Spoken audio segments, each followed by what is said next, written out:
Pathways of cognition.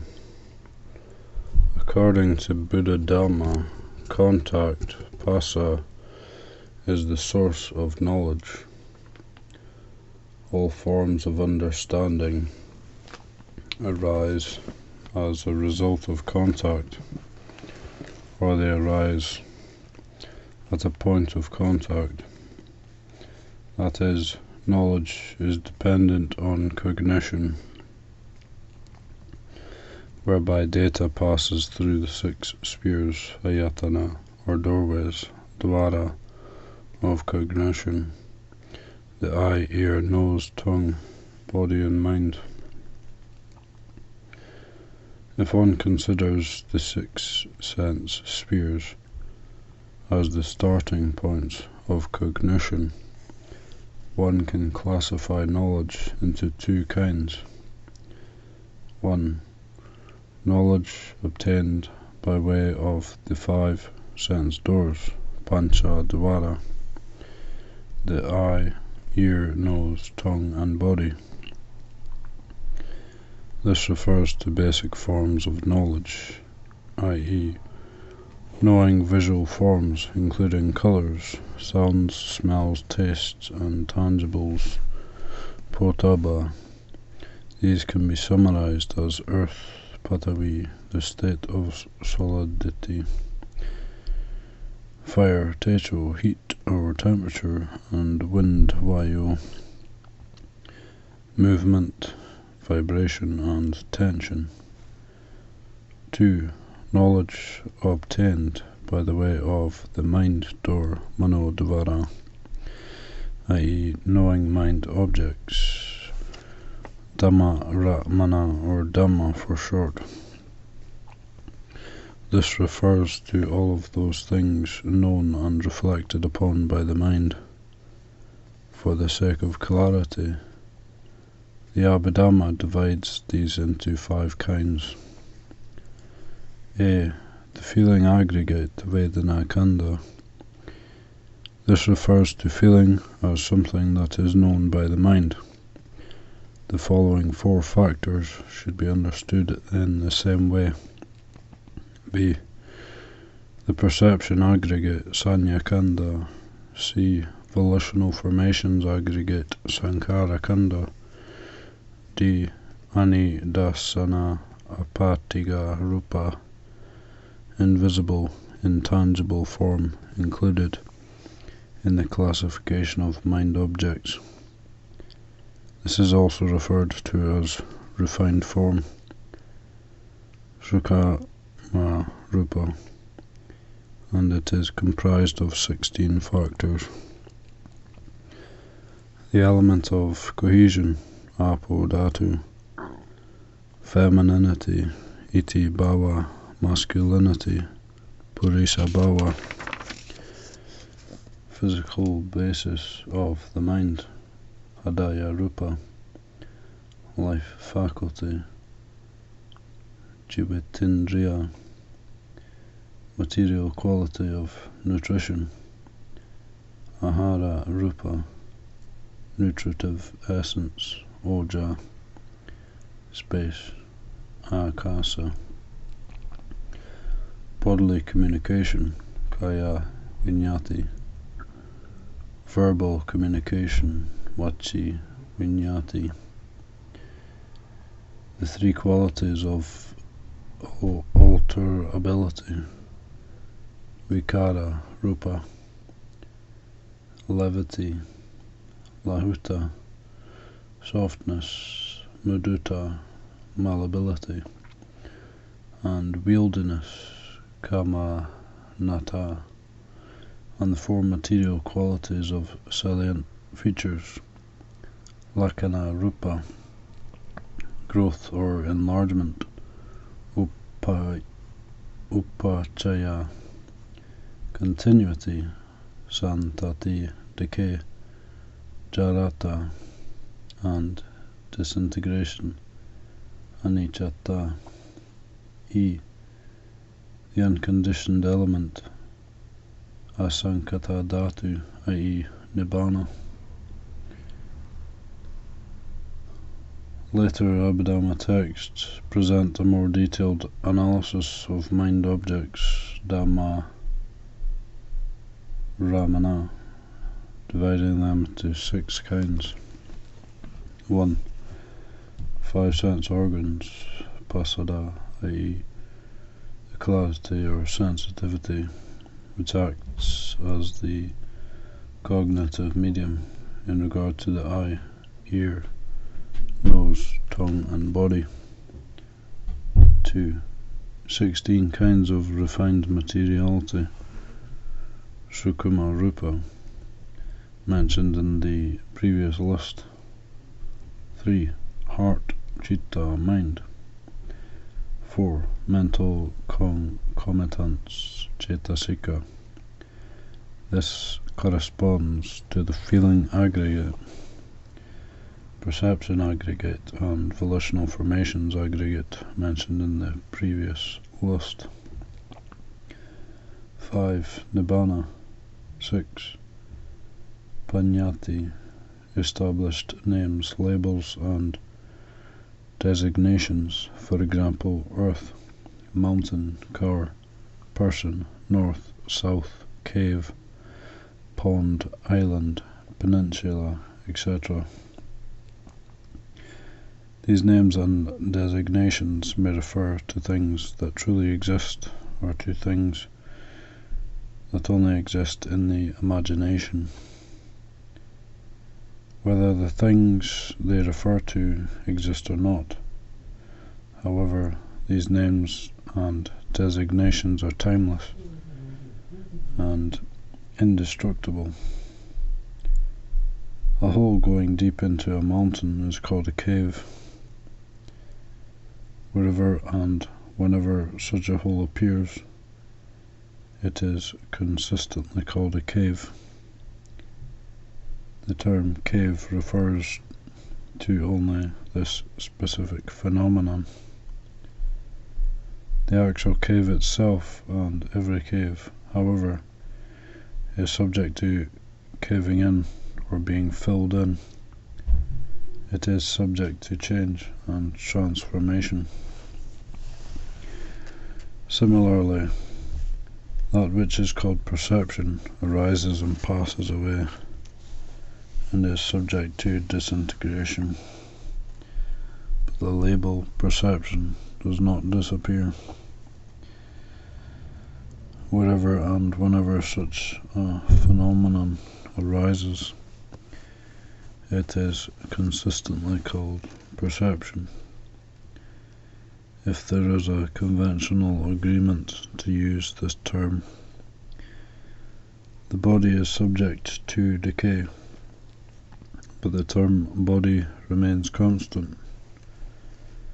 Wherever such phenomena arise, they are referred to by such designations.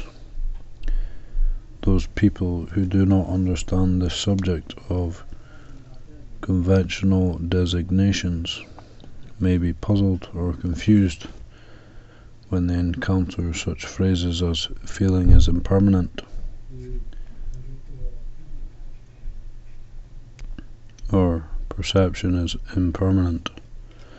They are unable to distinguish whether impermanence here refers to the actual phenomenon or to its designation. Such highly technical explanations may be difficult to understand. On some occasions it is especially difficult to distinguish between certain kinds of knowledge obtained by way of the mind door and knowledge obtained by way of the 5 senses. Yet these distinctions are very important. For example, when one hears someone else speaking, the knowledge by way of the 5 senses, in this case the doorway of the ear, is simply an awareness of sound. One simply hears a sound. One does not yet understand the meaning of the words. Subsequent understanding is knowledge arising at the mind door. Likewise, when one sees a rooftop, the knowledge by way of the five senses, the doorway of the eye, is simply an awareness of a shape or colour, knowing the condition of covering and sheltering, and knowing that the object is a roof is achieved at the mind door. Knowledge by way of the mind, or the knowledge of mental objects, Buddhadhamma, encompasses a very wide range. It includes both the mental awareness of data obtained by way of the five senses and knowledge exclusive to the mind itself. To clarify this matter, here is another format for classifying the knowledge obtained by way of the mind door, Manotvara. A. Objects, i.e. emotions, specific to the mind. Example: love, anger, confusion, mental clarity, happiness, unhappiness, grief, depression, loneliness, delight, courage, fear, etc. B. Conceptions pertaining to the past of objects that were cognized by way of the five senses. C. Conceptions associated with materiality, Buddhadhamma, cognized by way of the five senses, yet not made aware of by the consciousness, vijnana. Specific to each of these senses, these include designations, paññāti, and conceptions of the relationship between various material phenomena. For example, the function of coherence, expansion, and the state of interrelationship and interdependency. D. Thoughts, imaginations, justifications, and judgments created as a result of emotions.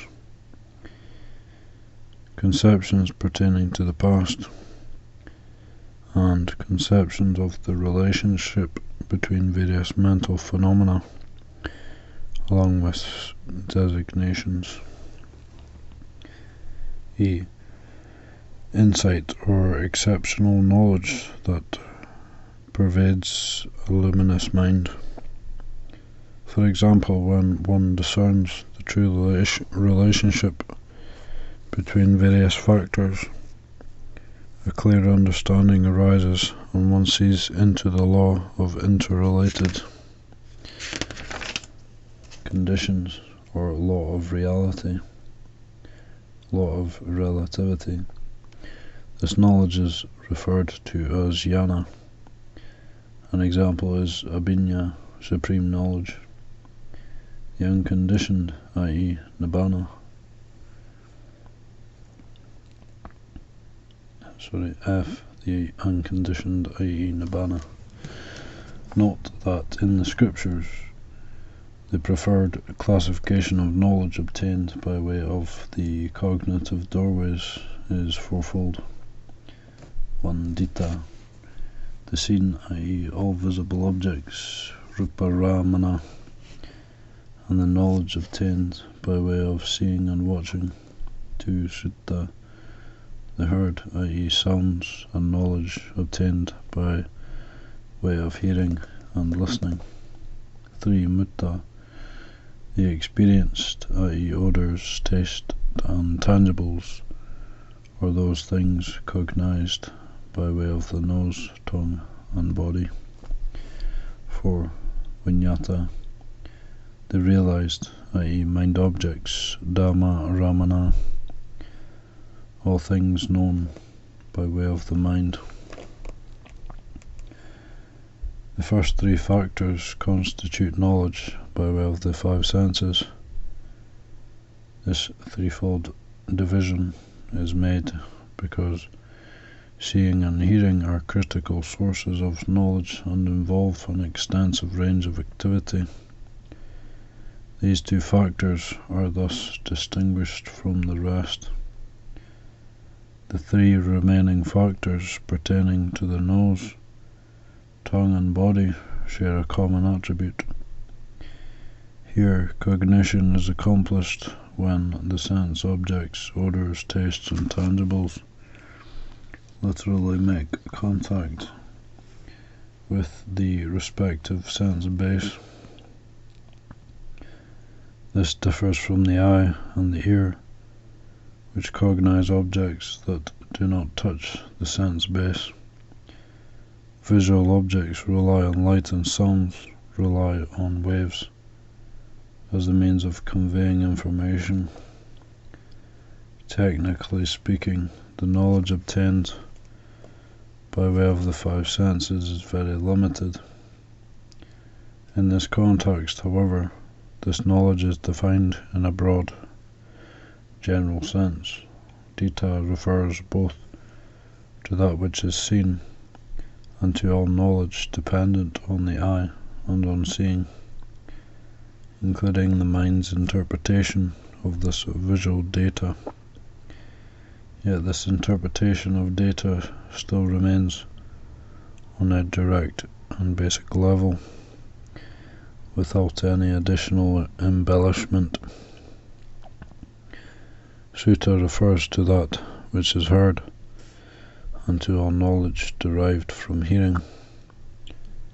This includes speech and language, which the mind has interpreted on a basic level, but which has not yet undergone additional conceptualization.